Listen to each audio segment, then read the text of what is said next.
Hello ಮಕ್ಳೇ, ಹೇಗಿದ್ದೀರಾ? ಎಲ್ರು ಆರಾಮಲ್ವಾ? ಮೇಧಾ to score more YouTube ಚಾನೆಲ್ಗೆ ನಿಮ್ಮೆಲ್ಲರಿಗೆ ಸ್ವಾಗತ. ನೀವೀಗ ನೋಡ್ತಾ ಇರಬಹುದು, ನಿಮ್ಮ ಮುಂದೆ 3 ಬೌಲ್ಗಳಿವೆ. ಏನಿದು, ಮಾಮ್ ಏನ್ ಮಾಡ್ತಾ ಇದ್ದಾರೆ ಅಂತ ಹೇಳಿ ನೋಡಿರಬಹುದು. ಸೊ ಇದು ಒಂದು ಸಣ್ಣ ಆಕ್ಟಿವಿಟಿ ಆಗಿದೆ. ಏನಂತ ಹೇಳಿದ್ರೆ, ಮಾಡ್ತಾ ಮಾಡ್ತಾ ಹೇಳ್ತೀನಿ ಕೇಳಿ.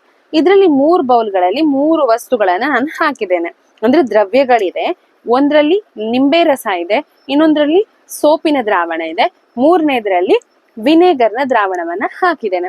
ನಾನೀಗ ನಿಮಗೆ ಕೆಲವೊಂದು ಪೇಪರ್ಗಳನ್ನ ತೋರಿಸ್ತೇನೆ ನೋಡಿ. ಇದಕ್ಕೆ ಯೂನಿವರ್ಸಲ್ ಇಂಡಿಕೇಟರ್ ಅಂತ ಹೇಳ್ತಾರೆ. ಹಾಗೆ ನನ್ನ ಬಳಿ ಇನ್ನೊಂದು ಪೇಪರ್ ಇದೆ, ಇದು ಲಿಟ್ಮಸ್ ಪೇಪರ್. ಇದು ಈಗ ರೆಡ್ ಬಣ್ಣದ್ದು, ಅಂದ್ರೆ ಕೆಂಪು ಲಿಟ್ಮಸ್ ಕಾಗದ. ಇದೇ ರೀತಿ ನೀಲಿ ಇದೆ, ನನ್ನದೇನೋ ಮಿಸ್ ಆಗಿದೆ, ಸೊ ನಂಗೆ ಸಿಗ್ಲಿಲ್ಲ. ಬಟ್ ನಾನೀಗ ನಿಮ್ಗೆ ರೆಡ್ ಲಿಟ್ಮಸ್ ಅಲ್ಲಿ ಹೇಗೆ ನೋಡ್ತೇವೆ ಅಂತ ಹೇಳಿ ತೋರಿಸ್ತೇನೆ. ಹಾಗೆಯೇ ಈ ಯೂನಿವರ್ಸಲ್ ಇಂಡಿಕೇಟರ್ ಅಲ್ಲಿ ಹೇಗೆ ನೋಡುದು ಮತ್ತು pH ಹೇಗೆ ಕಂಡು ಹಿಡಿಯುವುದು ಅಂತ ಹೇಳಿ ತೋರಿಸ್ತೇನೆ ನೋಡಿ. ಮೊದಲಿಗೆ ನಾನು ಒಂದು ಲಿಟ್ಮಸ್ ಕಾಗದವನ್ನ ತೆಗಿತೇನೆ ನೋಡಿ ಮಕ್ಳೇ. ಒಂದನ್ನ ತೆಗ್ದೆ. ಈಗ 3ಕ್ಕೂ ನಾನು ಮುಳುಗಿಸಿ ನೋಡ್ತೇನೆ. ಏನಾದ್ರೂ ಬಣ್ಣ ಬದಲಾಯ್ತಾ? ಇಲ್ಲ. ಈಗ ಇದಕ್ಕೆ ಮುಳುಗಿಸಿ ನೋಡುವ. ಏನಾದ್ರೂ ಬಣ್ಣ ಬದಲಾಯ್ತಾ? ಸ್ವಲ್ಪ ನೀಲಿ ಬಂದ ಹಾಗೆ ಕಾಣ್ತದಲ್ವಾ? ಇದಕ್ಕೆ ಸ್ವಲ್ಪ ಸ್ಟ್ರಾಂಗ್ ಸೊಲ್ಯೂಷನ್ ಇದ್ದಿದ್ರೆ ಒಳ್ಳೇದಿತ್ತು, ಬಟ್ ನಾನು ಅದು ತುಂಬಾ ನೀರಾಯ್ತು ಅಂತ ಅನ್ನಿಸ್ತದೆ ನನಗೆ. ನೋಡಿ, ನೀಲಿ ಕಾಣ್ತದೆ ಸ್ವಲ್ಪ ಅಲ್ವಾ? ಹಾಗೆಯೇ ಇದನ್ನೊಂದು ಹರ್ದೆ, ನಾನು ವೇಸ್ಟ್ ಮಾಡೋದು ಬೇಡ ಅಂತ ಹೇಳಿ. ಹಾಗೆ ವಿನೆಗರ್ಗೆ ಮುಳುಗಿಸಿ ನೋಡಿದೆ, ಏನು ಚೇಂಜಸ್ ಕಾಣ್ಲಿಲ್ಲ. ಬಟ್ ನೋಡಿ, ಈ ಬಣ್ಣ ಸ್ವಲ್ಪ ನೀಲಿಗೆ ಬದಲಾಗಿದೆ. ಹಾಗಾದ್ರೆ ಕೆಂಪು ಲಿಟ್ಮಸ್ ಕಾಗದದ ಕೆಲಸ ಏನು? ಕೆಂಪು ಲಿಟ್ಮಸ್ ಕಾಗದವು ಪ್ರತ್ಯಾಮ್ಲದೊಂದಿಗೆ ಮಿಕ್ಸ್ ಮಾಡಿದಾಗ, ಅಂದ್ರೆ ಅದಕ್ಕೆ ಮುಳುಗಿಸಿದಾಗ ಯಾವ ಬಣ್ಣಕ್ಕೆ ಬದಲ್ತದೆ? ನೀಲಿ ಬಣ್ಣಕ್ಕೆ ಬದಲ್ತದೆ. ಅಂದ್ರೆ ಬಣ್ಣ ಬದಲಾಗ್ತದೆ. ಈಗ ನಾನೊಂದು ಯೂನಿವರ್ಸಲ್ ಇಂಡಿಕೇಟರ್ ಅನ್ನ ತೆಗಿತೇನೆ. ಇದ್ರಲ್ಲಿ ನೋಡುವ ಬಣ್ಣ ಹೇಗ್ ಬದಲಾಗ್ತದೆ ಅಂತ ಹೇಳಿ. ಕೆಂಪು ಬಣ್ಣಕ್ಕೆ ಬದಲಾಯಿತು ಅಲ್ವಾ?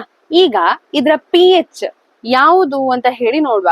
ನೋಡಿ, ನೀವು ಜಸ್ಟ್ ಇದನ್ನ ಹೀಗೆ ಮ್ಯಾಚ್ ಮಾಡ್ಬೇಕು. ಯಾವ ಬಣ್ಣಕ್ಕೆ ಮ್ಯಾಚ್ ಆಗ್ತದೆ ಅಂತ ಹೇಳಿ ನೋಡ್ಬೇಕು. ಮೋಸ್ಟ್ಲಿ ಈ ಬಣ್ಣಕ್ಕೆ ಮ್ಯಾಚ್ ಆಗ್ತದೆ. ಅದರ ಅರ್ಥ ಏನು?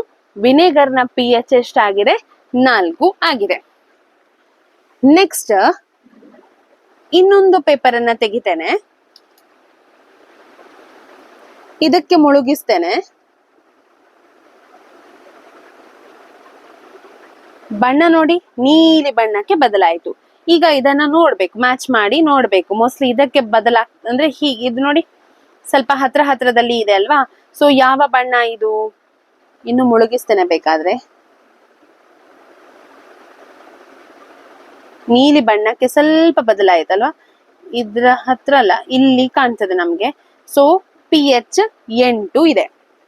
ನಂತರ ಇನ್ನೊಂದು ಲಿಟ್ಮಸ್ ಕಾಗದವನ್ನ ತೆಗಿತೇನೆ. ತೆಗೆದು ನಾನು ನಿಂಬೆ ರಸಕ್ಕೆ ಮುಳುಗಿಸಿದೆ. ಬಣ್ಣ ನೋಡಿ ಹೇಗ್ ಬದಲಾಯಿತು ಅಂತ ಹೇಳಿ. ಯಾವ ಬಣ್ಣಕ್ಕೆ ಹತ್ರ ಇದೆ? ಸ್ವಲ್ಪ ಇದು ಡಾರ್ಕ್ ಬಣ್ಣಕ್ಕೆ, ಅಂದ್ರೆ ಎಷ್ಟು? pH 3 ಆಗಿದೆ. ಯಾವ್ದ್ರದ್ದು? ನಿಂಬೆ ರಸದ್ದು. ಇದಿಷ್ಟು ಇವತ್ತಿನ ವಿಡಿಯೋ. ಇನ್ನೊಂದು ನಾನು ನಿಮ್ಗೆ ಇದ್ರೊಟ್ಟಿಗೆ ಇನ್ನೊಂದು ಆಕ್ಟಿವಿಟಿಯನ್ನ ತೋರಿಸ್ತೇನೆ. ನಾನೀಗ ತೆಗೆದುಕೊಂಡದ್ದು ಅರಶಿನದ ಹುಡಿ. ಇದನ್ನ ನಿಂಬೆ ರಸಕ್ಕೆ ಹಾಕ್ತೇನೆ.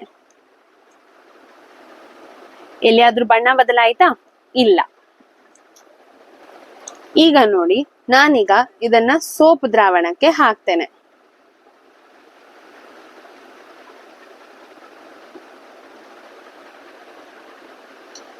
ಬಣ್ಣ ನೋಡಿ ಸ್ವಲ್ಪ ಬದಲಾಯಿತು ಮೋಸ್ಟ್ಲಿ.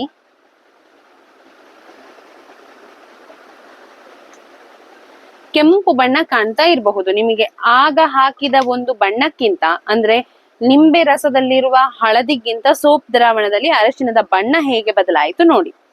ಹಾಗೆ ಮೂರನೇ ದ್ರಾವಣ ಅಂದ್ರೆ ವಿನೆಗರ್ನ ದ್ರಾವಣಕ್ಕೆ ಹಾಕಿದೆ. ಈಗ ನಿಮ್ಗೆ 3 ದ್ರಾವಣಗಳು ಕಾಣ್ತಾ ಇದೆ, ಹಾಗೂ ಅರಶಿನದ ಬಣ್ಣ ಕಾಣ್ತಾ ಇದೆ. ಯಾವ್ದ್ರಲ್ಲಿ ಬಣ್ಣ ಬದಲಾಯಿತು? ಮಧ್ಯದ್ರಲ್ಲಿ, ಅಂದ್ರೆ ಸೋಪ್ ದ್ರಾವಣದಲ್ಲಿ ಅರಶಿನ ತನ್ನ ಬಣ್ಣವನ್ನ ಕೆಂಪು ಬಣ್ಣಕ್ಕೆ ಬದಲಾಯಿಸಿತು. ಇದರ ಅರ್ಥ ಏನಂತ ಹೇಳಿದ್ರೆ, ಅರಶಿನ ಒಂದು ನೈಸರ್ಗಿಕ ಸೂಚಕ. ಯಾವುದನ್ನ ಸೂಚಿಸ್ತದೆ? ಪ್ರತ್ಯಾಮ್ಲವನ್ನ ಸೂಚಿಸ್ತದೆ.